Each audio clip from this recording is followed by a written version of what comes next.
ഓരോ രചനയിലും രചയിതാവിന്റെ വിരൽപ്പാടുകൾ, ഓരോ പാത്രസൃഷ്ടിയിലും ജീവിതമറിഞ്ഞവന്റെ ഉൾക്കാഴ്ച, അക്ഷരങ്ങൾ കൊണ്ട് നമ്മെ വിസ്മയിപ്പിച്ച നമ്മുടെ പ്രിയ കഥാകാരൻ, പ്രിയ ചലച്ചിത്രകാരൻ പത്മരാജൻ നമ്മെ വിട്ടുപിരിഞ്ഞിട്ട് 2 വർഷങ്ങൾ പൂർത്തിയാവുന്നു. നക്ഷത്രങ്ങൾ കാവൽ നിൽക്കുന്ന ആകാശങ്ങളിലേക്ക് പൊടുന്നനെ പിൻവാങ്ങിപ്പോയ ഈ ഗന്ധർവനെക്കുറിച്ച് ഇങ്ങുതാഴെ ഭൂമിയിൽ നമുക്ക് ഓർമ്മിക്കുവാൻ ഒരുപാട് ബാക്കിയുണ്ട്. ഉദകപ്പോള, സത്രത്തിലൊരു രാത്രി, പെരുവഴി അമ്പലം, പ്രതിമയെ സ്നേഹിച്ച രാജകുമാരി, മഞ്ഞുകാലം നോറ്റ കുതിര എന്നിങ്ങനെ എണ്ണം പറഞ്ഞ എത്രയോ നോവലുകൾ, മിഴിവുറ്റ എത്രയോ ചെറുകഥകൾ. പെരുവഴിയമ്പലം, കള്ളൻ പവിത്രൻ, ഒരിടത്തൊരു ഫയൽവാൻ തുടങ്ങി ഞാൻ ഗന്ധർവൻ വരെ നമ്മെ ഓരോ ചുവടിലും അമ്പരപ്പിച്ച സംവിധാന തികവ്.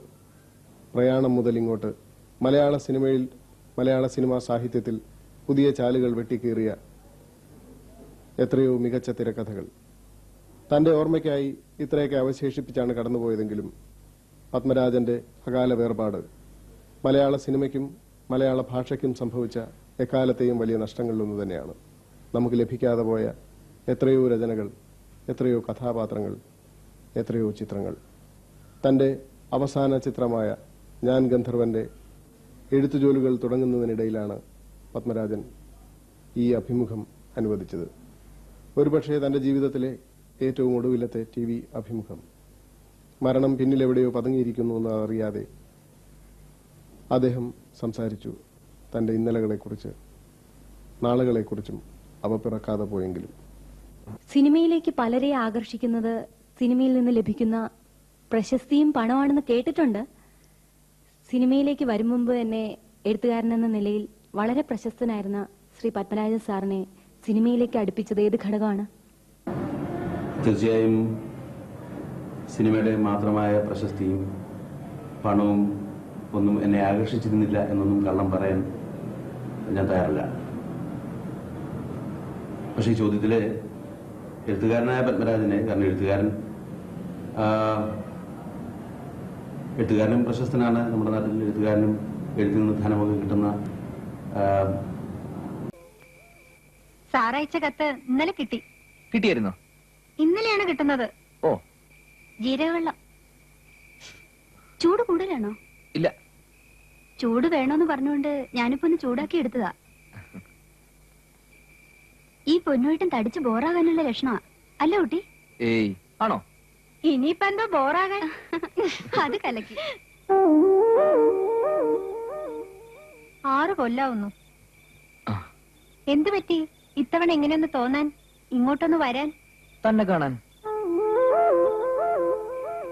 ആശാനെ, കിളത്തല്ലേ? കിളത്തല്ല.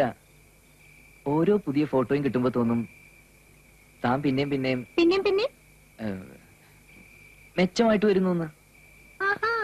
ആ, പ്രായം അതല്ലേ. എനിക്കങ്ങനെ പുതിയ മുഖങ്ങളെ മാത്രം വെച്ച് ചെയ്യണം എന്നൊന്നും നിർബന്ധമൊന്നുമില്ല. പലപ്പോഴും അങ്ങനെ സംഭവിക്കുന്നു. അല്ലാത്തവരെയും ഉപയോഗിക്കാറുണ്ട്.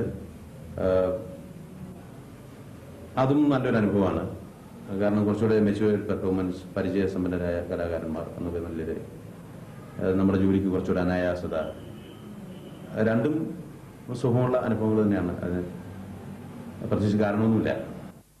സിനിമയിൽ ഹാസ്യം ഒഴിച്ചുകൂടാൻ വയ്യാത്തതാണെന്നൊരു സങ്കല്പം ഉണ്ടല്ലോ.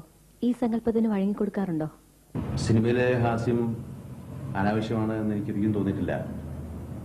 ചിരിക്കാൻ ആർക്കാ ഇഷ്ടമില്ലാത്തത്? ചിരിക്കാനും ചിരിപ്പിക്കാനും കഴിയുക എന്ന് പറയുന്നത് വലിയ സിദ്ധിയാണ്. അല്ലാതെ ചിരിക്കുന്നവരോട് എനിക്കെതിരില്ല, ചിരിപ്പിക്കുന്ന സിനിമകളോട് എനിക്കെതിരില്ല. എന്റെ സിനിമകളിലും പലപ്പോഴും തിയേറ്ററിൽ പൊട്ടിച്ചിരി ഉയർന്ന് കേൾക്കാറുണ്ട്. കള്ളൻ പവിത്രൻ ശരിക്കും പറഞ്ഞാൽ ഉടനീളം പൊട്ടിച്ചിരി ഉണ്ടാക്കിയ ഒരു പടമാണ്. അതിലെ വളരെ എന്താ പറയണ്ടേ, വളരെ അനായാസമായിട്ട് ഒഴുകി വന്ന ഒരു ഹാസ്യധാര ആ ചിത്രത്തിന്റെ നട്ടലായിരുന്നു. അതായിരുന്നു എന്റെ ബാക്ക് ബോൺ. എന്റെ ടെല്ലിംഗ് സ്റ്റൈൽ തന്നെ ഹ്യൂമറസ് ആയിരുന്നു. ജനങ്ങളത് വളരെ ഇഷ്ടപ്പെടുകയും ചെയ്തു. പലപ്പോഴും എന്റെ സിനിമകളിൽ ഞാനത് ഉൾപ്പെടുത്താറുണ്ട്. അത് തനിയെ വരുന്നതാണ്, അല്ലാതെ അതിനുവേണ്ടി പറഞ്ഞ വഴങ്ങി കൊടുക്കലല്ല. ചിരിയും കരച്ചിലും ഒക്കെ ചേർന്നാണല്ലോ ജീവിതം എന്ന് പറയുന്നത് തന്നെ. അപ്പോൾ സ്വാഭാവികമായിട്ടും അതിന്റെ ഒരു പകർത്തിവയ്പ്പിൽ ചിരിയുണ്ടാവും, കണ്ണുനീരുണ്ടാവും. സാറിന്റെ വിലയിരുത്തൽ എന്താണ്?